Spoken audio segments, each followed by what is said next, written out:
दाढ़ी सफेद हो जाए तो वो शेख ऐसा नहीं हो सकता। क्या कहता है वो, मुराद तो शेख ही है, दुनियादार है, लेकिन अगर तजुर्बादार बूढ़ा इससे मुराद हो सकता है तो अल्लाह वाले भी इससे मुराद हो सकता है जिसने दीन में दाढ़ी सफेद की हो। तो इसलिए मेरे दोस्तों, ये इसलिए कहा गया है ताकि उसका तजुर्बा, उसका एक्सपीरियंस, उसके अहवाल, उसके कैफियत वो तुझे बताते हैं ये न करो वो न करो। अब मैं नौजवान जो तालीम याफ्ता है उनको बात समझाना चाहता हूँ कि पीर करता क्या है।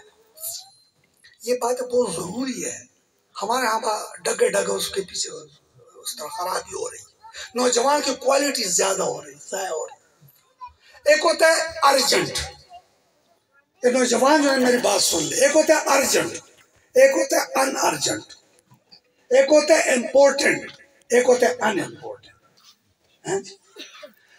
अब बंदा काम में लगा हुआ है, काम में लगा हुआ है, उसको कहो कि ये ना करो, वो कह रहे पीर जी मैं तो काम कर रहा हूँ ना, दर्स दे रहा हूँ, आप मुझे से बचाना चाहते हैं। वो कह रहे पुत्र ये अर्जेंट है, ये अनअर्जेंट है, मैं तुझे अर्जेंट की तरफ लेके जाना चाहता हूँ। अब मैं समझाना चाहता हूँ, मुजद्दिद साहब जा रहे हैं हज पे, मुजद्दिद साहब जा रहे हैं हज पे। अब अर्जेंट काम है क्योंकि फर्ज जब हो जाए तो अर्जेंट हो जाता है ना। वो बाकी बिल्ला की बारगाह में पहुंचते हैं, फरमाया काम ते अच्छा पर चंद दिन साढ़े नाल गुजार ले तो ज्यादा चंगा है। अब मुझे से फरमाया मैंने हज पे जाना है, वो कहता है नहीं ये अर्जेंट इम्पोर्टेंट है, मैं तुझे कुछ और काम बताना चाहता हूँ। वो कहता है फिर महीने बाद ज्यादा सरकार हज, फरमाया कम ते चंगा है पर चंद दिन साढ़े नाल रह जाओ तो अच्छा। अब उधर एक काम आने वाला है, एक काम आने वाला है, ऐसा काम आ गया कि अल्लामा इकबाल को फिर कहना पड़ा। अल्लामा इकबाल का जुमला सुनो, क्या फरमाते हैं, खुदा ने किया बर वक्त जिसे खबरदार। बर वक्त खबरदार क्या है, ये इम्पोर्टेंट अर्जेंट है। अब हज पे चले जाते तो हाजी होते, लेकिन मुर्शिद की बात मान ली तो कितने लोगों के हज बचा गए, खुद दीन इलाही बचा गए, नबी की दीन बचा गए। खुदा ने किया बर वक्त से खबरदार।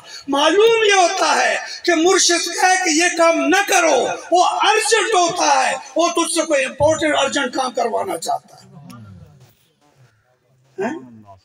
आप कुर्बानी 3 दिन में कर लें, बकरा ले आए ज़बा कर लें 3 दिन में, चौथे दिन ऊंट ले आए ज़बा कर ले, खैरात तो हो जाएगा, कुर्बानी नहीं होगी क्योंकि इम्पोर्टेंट अर्जेंट के वक्त नहीं किया जहाँ जरूरत नहीं किया, बात का खैरात है, वो कुर्बानी नहीं हो सकती।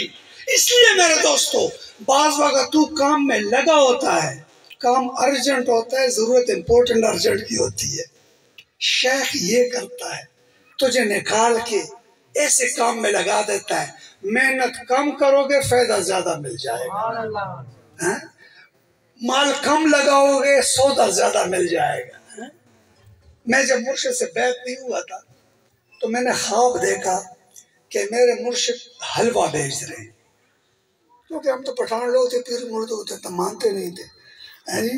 तो वो हलवा बेच रहे हैं, तो मैं एक चवन्नी देता हूँ तो हजरत साहब खुरपा उसमें अंदर करके मुझे बहुत सारा दे देते। ख्वाब में, मैंने कभी ख्वाब बयान नहीं किया, ऐसे अल्लामा साहब की तकरीर में मजा दिया इसलिए बयान कर रहा हूँ। तो हलवा मुझे दिया, मैं एक देवबंदी आलिम था, नूर मोहम्मद नाम था उसका, ये दारुस्सलाम मस्जिद में था, तो क्योंकि उनके साथ मेरी थोड़ा लेख से लेख थी। नारा तकबीर।